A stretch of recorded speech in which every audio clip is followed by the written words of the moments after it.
ഗുരുജി, തന്ത്രം എന്നാൽ ശരിക്കും എന്താണ്? തന്ത്രം എന്നുള്ള വാക്കിന്റെ നമ്മൾ സാമാന്യഗതി മനസ്സിലാക്കുന്നത് എന്താ? ഒരു ഉപായം, ടാക്ടിക്സ്. ഇവിടെ തന്ത്രം എന്നുള്ള പദത്തിന്റെ ഗംഭീരാർത്ഥം, അതിന്റെ യഥാർത്ഥ അർത്ഥം തനുത്രായത്തെ ഇത് തന്ത്ര, the wisdom that which protects your body and mind is called tantra. ആയുർവേദത്തിൽ തന്ത്രശാസ്ത്രമായിട്ട് പറയും.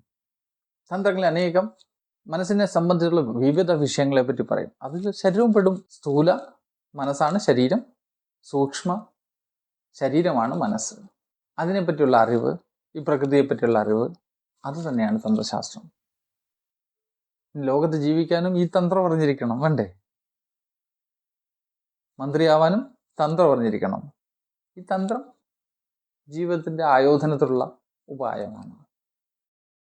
അപ്പോൾ അതിന് ടാക്ടിക്സ് എന്ന് പറയുന്നതിലും തെറ്റില്ല. അങ്ങനെയൊക്കെ ഉപയോഗിക്കാം. വാക്കിന്റെ പല വിധത്തിലും പല തരത്തിലൊക്കെ അർത്ഥം പറയാമല്ലോ. ഒരു വാക്ക് തന്നെ പല അർത്ഥത്തിൽ ഉപയോഗിക്കപ്പെടുന്നുണ്ടല്ലോ. ടാക്ടിക്സ് എന്ന് പറയാം, പക്ഷെ അത് പൂർണ്ണാർത്ഥം കൊടുക്കുന്നില്ലല്ലോ. ഒരു വിഷയത്തെ സംബന്ധിച്ച് ഇന്ന ടാക്ടിക്സ് ആണ് ഉപയോഗിക്കേണ്ടത് എന്ന് മാത്രമല്ലോ പറയുമ്പോൾ, അങ്ങനെ ഒരു ഡയറക്റ്റ് തന്ത്ര എന്നുള്ള ഗഹനമായ അർത്ഥം അവിടെ വരുന്നില്ലല്ലോ. അപ്പോൾ ഈ ലോകത്ത് നടക്കുന്ന എല്ലാ കാര്യങ്ങളിലും തന്ത്രം അടങ്ങിയിട്ടുണ്ടെന്ന് പറയാൻ സാധിക്കുമല്ലേ? എല്ലാം വരും. പക്ഷെ അടിസ്ഥാനമായിട്ട് എല്ലാം മനസ്സിനെ സംബന്ധിച്ചുള്ളതാണ്. ശരീരം എന്നൊന്നും ഞാൻ പറയുന്നില്ല, മനസ്സിനെ സംബന്ധിച്ചുള്ളതാണ് സകല കാര്യങ്ങളും. മനസ്സിന് വളരെ നിഗൂഢമായ അസംഖ്യം ശക്തികളുണ്ട്. ഈ പ്രപഞ്ചത്തിൽ എന്തൊക്കെ ശക്തി കാണപ്പെടുന്നതൊക്കെ മനസ്സിന്റെ ശക്തിയാണ്. ഈ പ്രപഞ്ച സത്യത്തിൽ മനസ്സിലാണ് നിലകൊള്ളുന്നത്. മനസ്സിലുണ്ടായി മറയുന്നതാണ്, അല്ലെങ്കിൽ മനസ്സ് തന്നെയാണ് ഈ പ്രപഞ്ചമായി കാണപ്പെടുന്നത്. അപ്പം അതിൽ നിന്ന് അനേക ശക്തികൾ ഉണർത്താനും ഉപയോഗപ്പെടുത്താനും ഉള്ള വിദ്യകളുണ്ട്. ബുദ്ധി കൊണ്ട് മനസ്സിലേക്ക് ഇറങ്ങി സാധന കൊണ്ട് അതിനെ വശത്താക്കി ഉണർത്തി എടുത്ത് ഉപയോഗപ്പെടുത്തുന്ന വിദ്യകൾ തന്ത്രത്തിലുണ്ട്. ഗുരുജി, തന്ത്രം ക്ഷേത്രങ്ങളുമായി എങ്ങനെയാണ് ബന്ധപ്പെട്ടിരിക്കുന്നത്? കേരളം തന്ത്രത്തിന്റെ നാടാണെന്ന് നമുക്ക് പറയാൻ പറ്റുമോ? തീർച്ചയായും. കേരളം തന്നെയല്ല, അനേക ദേശങ്ങൾ തന്ത്രത്തിന്റെ പ്രധാന സ്ഥലങ്ങളായിട്ട് പറ്റിയിട്ടുണ്ട്. അതിൽ കേരളം വളരെ പ്രധാന ദേശമാണ്. കേരളം, ബംഗളം, കാശ്മീരം ഒക്കെ പല പല തന്ത്രങ്ങളുണ്ട്. അത് ജ്ഞാനവുമായിട്ടും ഭക്തിയായിട്ടും രണ്ടും ബന്ധപ്പെട്ട തന്ത്രങ്ങളുണ്ട്.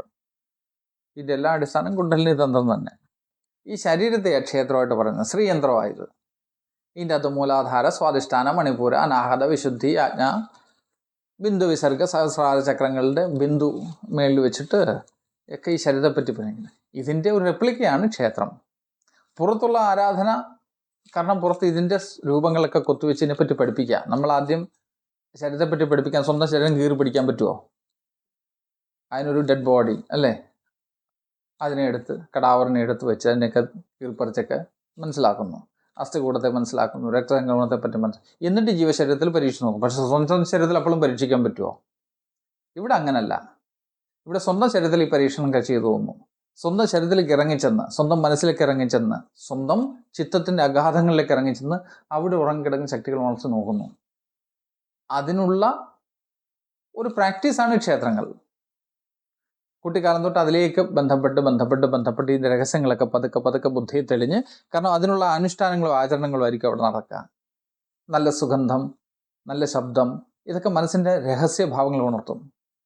ഉടുക്ക് കൊട്ടുന്നു, ചെണ്ടയിടം, മൃദംഗം, പല പല വാദ്യങ്ങൾ, പല പല സ്വരങ്ങൾ, പല പല ഗന്ധങ്ങൾ, പല പല മന്ത്രങ്ങൾ, ഇതൊക്കെ രഹസ്യാത്മകമായിരിക്കുന്ന മനസ്സിൻ്റെ അഗാധത്തിൽ ഉറങ്ങി കിടക്കുന്ന, ചക്രങ്ങളിൽ ഉറങ്ങി കിടക്കുന്ന പല പല ഇതളുകളെ താമരയായിട്ട് സങ്കല്പിക്കും. ഇതളുകളെ ഉണർത്താറുണ്ട്. അത് പുറത്ത് അഭ്യസിക്കുമ്പോൾ പതുക്കെ അകത്തേക്ക് തിരിച്ചു വരാം. ആ ക്ഷേത്രം തന്നെയാണ് ഈ ക്ഷേത്രം. ആ ശ്രീയന്ത്രമാണ് ഈ ശ്രീയന്ത്രം എന്ന് മനസ്സിലാക്കുന്നവൻ്റെ ഏകാഗ്രത ഉള്ളിലൊക്കെ തിരിയും. അതിനുള്ള ഉപകരണങ്ങളും ഉപായങ്ങളുമാണ് ക്ഷേത്രങ്ങൾ. അപ്പോൾ അവിടുത്തെ പ്രതിഷ്ഠയോ? അതിനെന്താ പറയുന്നത്? വിഗ്രഹം എന്ന് പറയില്ലേ.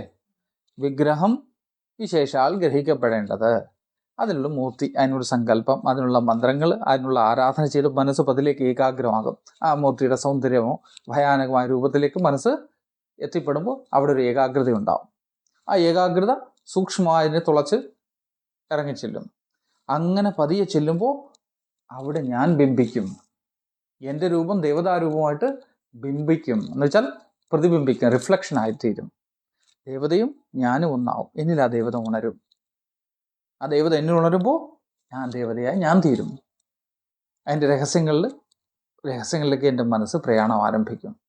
പതിയെ പതിയെ പതിയെ പതിയെ സത്യബോധത്തിലേക്ക് പതിയെ ഉണരും. ഇതാ ക്ഷേത്രങ്ങളിലെ ആരാധന രഹസ്യം. അപ്പോൾ ആ ദേവത നമ്മളിൽ ഉണരില്ലേ? തീർച്ചയായും. ഫെറോഷ്യസ് ആയ രൂപമാണെങ്കിൽ അതിനെ ആരാധിക്കുമ്പോഴോ? ആ ഗുണം ഉണ്ടാവും. അതിനല്ലേ വേണ്ടത്. ദൈവീ രൂപ, അമ്മ ദൈവങ്ങളൊക്കെ എല്ലാ ധർമ്മം, നീതി, തെറ്റനെയൊക്കെ കണ്ടിച്ച് കളയാൻ, പാപത്തെ നശിപ്പിക്കാൻ, ഇതൊക്കെയല്ലേ അമ്മ ദൈവം. അത് നമ്മളിൽ ആ ഗുണം ഉണ്ടാവും. രജോ വീര്യം ഉണരും. വേണ്ടേ? അപ്പോൾ അതിനെ നിയന്ത്രിക്കുന്നത് എങ്ങനെയാണ്? അത് ഉണരുന്നതനുസരിച്ച് അതിൽ നിയന്ത്രണം ഉണ്ടല്ലോ. സദാ എല്ലാത്തിനും എന്താ? ബ്രഹ്മസ്വരൂപമാണ്. എല്ലാം ആ ബോധം എവിടെ എല്ലാത്തിനും കിട്ടുന്ന എവിടെയാണ്? ഒരപ്പനില്ലേ, പരമേശ്വരനില്ലേ? ആ പരമേശ്വരന്റെ മനസ്സല്ലേ ഈ ശക്തി സ്വരൂപങ്ങളെല്ലാം. പരമേശ്വരനോ നിർവികാരൻ, അചഞ്ചലൻ, സർവവ്യാപി, സർവതീ സാക്ഷിഭൂതം അല്ലേ? അങ്ങനെ ഇരിക്കുന്ന പരമേശ്വരനായ അച്ഛനെ പ്രണയിച്ചുകൊണ്ടല്ലേ മനസ്സാകുന്ന അമ്മയുടെ ഒപ്പം ഓടിച്ചാടി നമ്മൾ നടക്കുന്നത്. അച്ഛൻ നിയന്ത്രിച്ചോളില്ലേ? അവിടെ അതിനാണ് ഗുരുവാണ് അച്ഛനായി വരിക. ശിവനാണ് ആ ഗുരു. അതിനെ നമ്മൾ ചേർത്ത് പിടിക്കുമ്പോൾ അതിലേക്ക് ചെന്ന് ചേരുമ്പോൾ അത് പതിയെ നമ്മുടെ ജീവിതത്തിൽ പരിവർത്തനങ്ങൾ വരുത്തും. നമ്മുടെ ധർമ്മം അനുഷ്ഠിക്കാൻ നമ്മളത് പ്രാപ്തമാക്കും. നമ്മുടെ ജീവിതം ആനന്ദിക്കാനും ജീവിതത്തിൽ നമ്മൾ വന്ന ഉദ്ദേശങ്ങൾ, ഈ കിട്ടിയിരിക്കുന്ന വേഷത്തിൻ്റെ അനുസരിച്ച് നമുക്ക് ജീവിക്കാൻ ഉള്ള തെളിച്ചം അതുണ്ടാക്കിത്തരും. ബുദ്ധിക്ക് തെളിച്ചം ഉണ്ടാക്കും. രോഗത്തെ കർമ്മയോഗമാക്കി മാറ്റും. അതിന് ഗുരു ആവശ്യമാണ്.